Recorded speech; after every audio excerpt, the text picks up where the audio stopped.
बिस्मिल्लाहिर्रहमानिर्रहीम। अस्सलाम वालेकुम डियर स्टूडेंट्स, मैं हूं सर फरमान, आपका physics teacher. Welcome to far group of education. कल हमने चैप्टर नंबर 2 का ही एक टॉपिक नंबर 2 जो था हमारा, वो हमने डिस्कस किया था। वो था physical quantities and it's type. और आज हम चैप्टर नंबर 2 का टॉपिक नंबर 3 यानी एसआई सिस्टम डिस्कस करने जा रहे हैं। तो चलिए अपने एसआई सिस्टम की जानिब बढ़ते हैं। सबसे पहले जो हमने फंडामेंटल यूनिट्स को डिस्कस किया था लास्ट हमारे लेक्चर के अंदर, वो क्या था कि फंडामेंटल यूनिट्स वो होती हैं जो खुद किसी और पर डिपेंडेंट नहीं होती। वो कौन कौन सी यूनिट होती है? सबसे पहले हमारे पास आता है लेंथ, उसके बाद मास, उसके बाद टाइम। तो इन फंडामेंटल यूनिट्स को एक्सप्लेन करने से पहले हमें जो है एक सिचुएशन एज्यूम करनी पड़ेगी कि इन सब सिस्टम के बनने से पहले जो था वो क्या होता था। मतलब इन सब सिस्टम के डेवलप होने से पहले जो लोग थे वो मेजरमेंट्स किस तरीके से करते। तो आइए चलते हैं। सबसे पहले अगर हम देखें, अगर हम पुराने वक्तों की बात करें, तो एक जो लकड़ी का ताजिर था, यानी वो लकड़ी के टेबल वगैरह बनाता था, वो अपने कस्बे से किसी दूसरे कस्बे में गया टेबल बेचने के लिए। तो उससे बायर ने, यानी जो खरीदने वाला शख्स है, उसने उससे टेबल खरीदा। तो जब उससे टेबल खरीदा जा रहा था, यानी जब डीलिंग हो रही थी, तब मर्चेंट यानी जो ताजिर था उसने कहा कि जो टेबल है वो 10 हैंडस्पैन का है। और आप सबको पता है कि हैंडस्पैन क्या होता है। अगर आप अपनी मुट्ठी को जो है वो स्ट्रेच करें, यानी अपनी मुट्ठी को बंद करके बिल्कुल खोलें, तो आपके थंब से लेकर आपकी लास्ट वाली फिंगर तक का जो फासला होगा उसको हैंडस्पैन कहा जाता है। तो उसने कहा कि जो टेबल है वो 10 हैंडस्पैन के बराबर है। तो बायर सेटिस्फाई हो गया, उसने जब खरीद लिया, जब घर पे जाकर उसने उस टेबल को नापा, तो वो कितने हैंडस्पैन निकला? वो 8 हैंडस्पैन निकला। तो अब उसके दिल में ख्याल आया कि जो ताजिर था उसने मुझे क्या किया है, चीट किया है। अगर अब मैं आपसे एक क्वेश्चन पूछूं कि ताजिर ने उसको चीट किया है या फिर जो बायर है वो सही सोच रहा है या फिर क्या है, तो इसमें से कोई भी आंसर आपका सही नहीं होगा, क्योंकि ताजिर के जो हाथ थे वो छोटे थे, इसलिए उसने टेबल का फासला कितना नापा? 10 हैंडस्पैन नापा।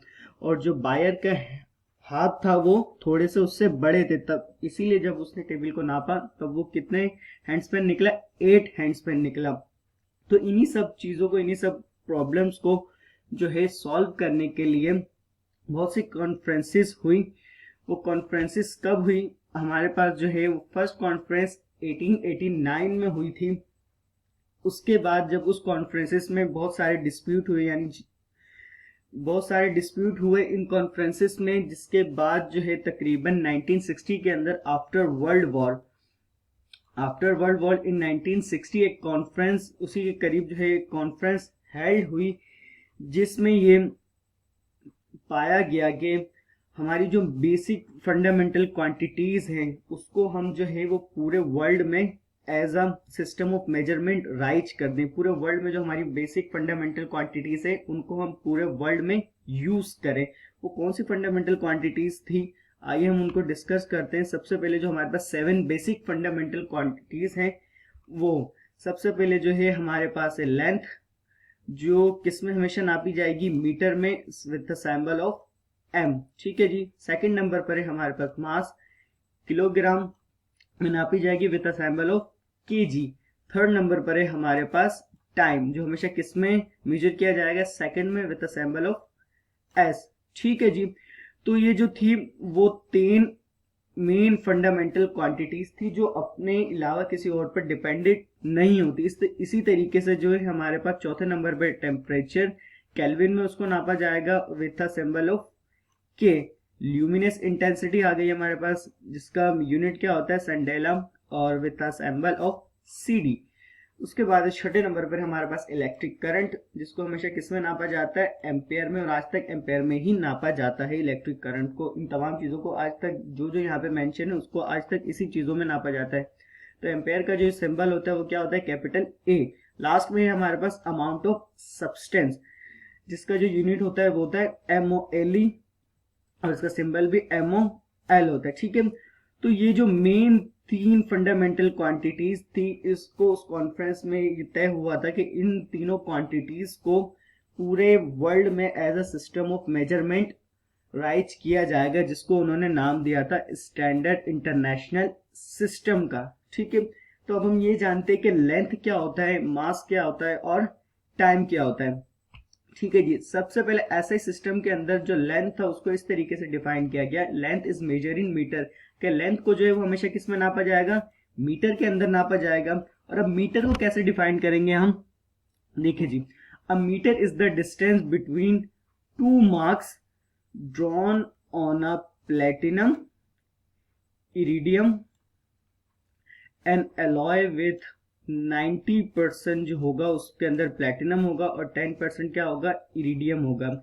यानी ये कि मीटर जो होता है वो दो मार्क्स के दरमियान का जो डिफरेंस होता है वो होता है, कौन से दो मार्क्स, यानी एक ऐसी रॉड, एक एलॉय, आप रॉड कह लो उसको, ऐसी रॉड जिसके अंदर जो है 90% प्लेटिनम होगा और 10% आपका क्या होगा, इरिडियम होगा, केप्ट एट 0 डिग्री सेंटीग्रेड, जिसको कितने डिग्री सेंटीग्रेड पर रखा जाएगा, 0 डिग्री सेंटीग्रेड पर जब रखा जाएगा तो वो किसके बराबर होगा, 1 मीटर के बराबर होगा। और कहाँ रखा जाएगा, in the international bureau of weight and measures at Sevres near Paris, कहाँ रखा जाएगा, international bureau of weights and measure at Sevres near Paris. तो अब सबको जो है मीटर इजीली समझ आ गया होगा कि मीटर एक ऐसे रॉड का फासले को कहते हैं जिस रॉड के अंदर 90% हमारा प्लेटिनम होता है और 10% इरिडियम होता है। और उस रॉड को अगर हम 0 डिग्री सेंटीग्रेड पर रखते हैं तो उसका जो फासला बनता है वो क्या होगा, मीटर होगा।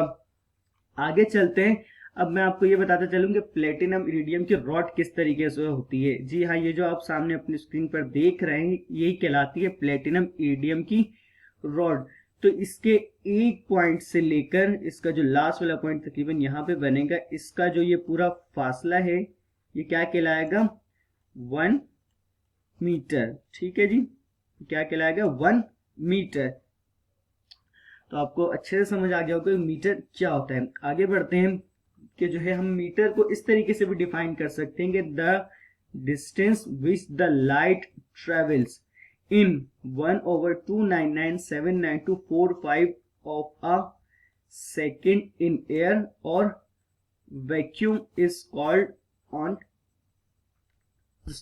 1 मीटर। कि the distance with the light travel, अगर जो लाइट है वो सफर करती है उसका कितना हिस्सा, 1/299,792,458 ऑफ अ सेकेंड, एक सेकेंड का जो इतना हिस्सा होगा, कहां पर सेकेंड, इन एयर और वैक्यूम, किसी भी वैक्यूम के अंदर एक सेकंड के अंदर जो इतना हिस्सा होगा लाइट का उसको हम क्या कहेंगे कि ये क्या है, 1 मीटर। यहाँ पे नीचे पिक्चर में आप इजीली इसको देख सकते हैं। तो आगे बढ़ते हैं कि हमारे पास जो हमारा दूसरी फंडामेंटल यूनिट थी वो कौन सी थी ऐसा सिस्टम के अंदर, वो थी हमारे पास mass. Mass is measured in kilogram, ऐसे सिस्टम के अंदर जो मास होगा वो किसमें मेजर्ड किया जाएगा, किलोग्राम यानी केजी के अंदर।